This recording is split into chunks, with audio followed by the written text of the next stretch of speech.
Forget boring turkey this Christmas, eat tasty cockerel. Just, no. Yeah, there's quite flavour. What is that? It's more tastier and it's more succulent. I didn't pay either of these to say that, they were totally on brand. Do you get bored of turkey at Christmas? Same old, same old. But what you might not know is there is a traditional alternative that's not goose. Cockerel.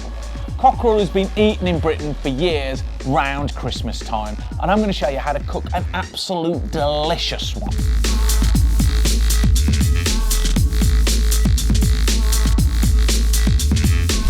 I got my cockerel from Farm Drop. Farm Drop are a great ethical grocer that work exclusively with small producers that are obsessed about the welfare of their produce and the way that it's reared. What I love about them is that they connect you to the provenance of the farms. Check this out.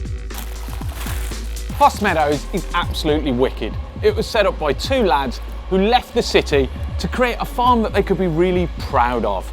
This guy's grown 4 times longer than your average poultry. It's free range, it's high welfare, and it's flipping tasty. Cockerel's going to be great and a great replacement for turkey because it's got more flavour. But it's a big bird. It's the same size as a small turkey. And so I'm going to give you my 5 top tips to make sure that this bad boy stays nice and moist. First up, we need to brine its sexy little ass. Okay, I'm heating up a pan of hot water.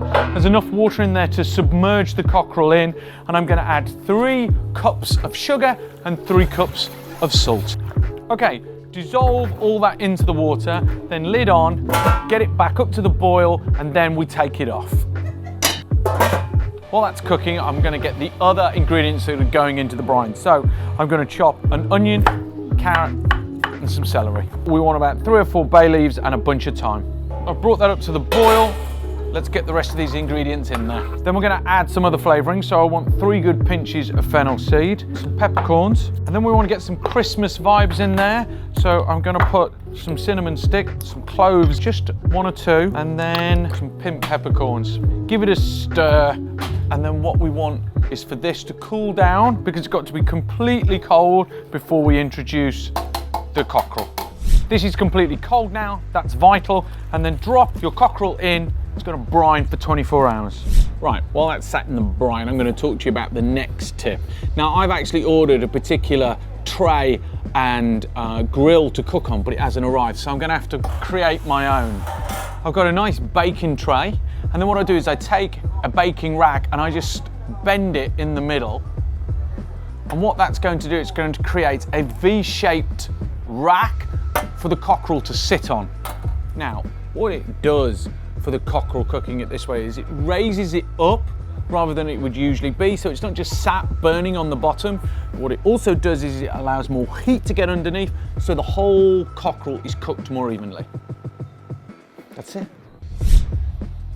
Okay, so the cockerel's been in there for 24 hours. It's sucked in all that moisture and it's almost created like a Ziploc effect of locking in all the moisture. You'll see that it's slightly more opaque in colour and that it should be a little bit plumper. Let's get it out and onto our baking tray. To ensure that the cockerel remains nice and moist, then tip 3 is using a flavoured butter. I've got some butter that's melted down a little bit, some garlic puree, a clementine and a lemon which I'm going to zest into it, and then thyme. Let's do it.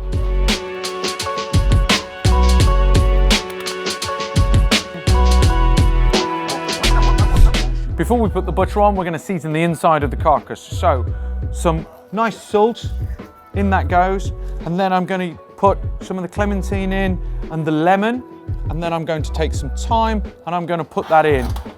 Now get that beautiful flavoured butter and smear it onto the breast and the legs of the bird. This is mostly for the breast to keep it nice and moist. Just put some vegetables of your choice, roast potatoes, roast carrots and onions in the bottom of the tray. Once that's done, I'm going to wash my hands and get it in the oven. So now into the oven, it's preheated at 200 and we're going to give it 20 minutes on that high temperature to do the sizzle, and then we'll drop it down. 200 degrees for 20 minutes for the sizzle. Then I'm going to turn it down to 140, take it out, turn it upside down and cook it upside down for an hour. And I'm doing that again to keep the breast nice and moist, because what happens is all the moisture goes down and permeates into the breast, keeping it moist. Once it's cooked for an hour, bring it out and turn it back with the breast facing up again. Then apply a bacon lattice and drop it back in the oven. To work out the full duration, make sure that you weigh your bird, and then it's 45 minutes for every kilo, and then an extra 20 minutes on top of the whole thing. That's clear. Right, let's have a look. So good. Oh mate, it smells so good. Let's get it out. Now my final tip, tip 5, is rest it for 20 to 30 minutes upside down to allow the moisture to seep through into that meat as it's relaxing, to ensure that the breast meat is nice and moist. And you can see with the V-shaped rack that you've got more browning on the underside of the bird than you would normally have. Put some tin foil on the top and let it rest there for a minimum of 20 to 30 minutes. Now, while that's resting, we can get the vegetables and the gravy sorted out. I'm just going to fish out my roasties, my carrots, and the other vegetables that I put in there, because the juices that are left in there, I'm going to reduce that down to make my gravy. Now you've got this deep, flavorful juices from the cockerel that need to just be reduced down. I'm leaving a little bit of onion in there to add with the flavor, and then you can use your bacon lattice with your meal as an accompaniment, but I'm gonna whack it in the gravy to add even more depth. Pan onto stove, turn it up. We're gonna reduce those beautiful pan juices, and at the same time, I'm gonna get the fat off the top. Look at that absolutely beautiful bird. I can't wait to try this cockerel. Now, I'm not going to take it out there and make a Thanksgiving dinner or a Christmas meal from it. I'm just going to get people to try the cockerel and see if they prefer it to turkey. That's just going through there like butter. It's so moist. And it's not stringy at all. The knife just goes through it so easily. Okay, right, I think it's probably best if I just try a little bit. I think the first thing you realise, it's definitely got more flavour than a turkey. Yeah, it's a bit, yeah, it's like a more gamey version of chicken. Let's try some of the leg meat.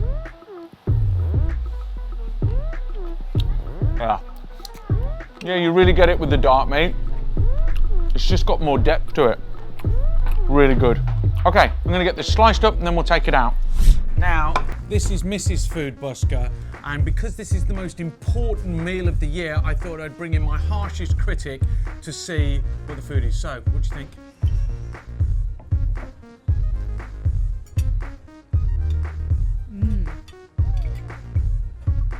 It's really tasty. Yeah. It's not dry or grainy like turkey. Really good. Yeah? Yeah? Love it. Yeah? Well done. Thank you. You've had enough.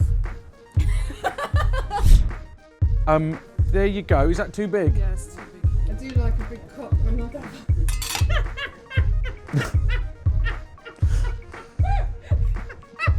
Oh God, are you a feeder? Just, no. Is it better than turkey? I don't even know what a cockerel looks like. And I'm eating a cockerel. Fantastic, better than turkey. Okay, so, better than turkey? Got much juicier. Yeah? Yeah, there's quite a flavour in there, isn't it? What is that? So you're eating, I think you're actually eating the breast there, so it's the more chicken flavour. Right. More chicken flavour, that is a term. And it's also all the seasonings that we put in there. That's very nice. Can I have another bit? Go for it. Do you think it's better than turkey? Definitely. There you go, brother. Have the plate. You know, you can't have the old plate. Oh, lovely. You, Gary and Rob, you've parked in a different format. Okay, there you go. There we go. Oh. Oh, that's tasty. Rob, you crack on there. Let's go see how Gary's getting on. Right. What are you saying? He's either delighted or Lovely. it's lovely. Do you think that tastes better than turkey? Definitely so. Definitely. Right, let me go check with your brother. It's got a little bit of flavour. It's got a bit more flavour, hasn't it? Yeah. Oh, I'm glad you think so. Right, let's go and check. Right, the question is, Rob, is it better than turkey? Yeah? Yeah. Why is it better?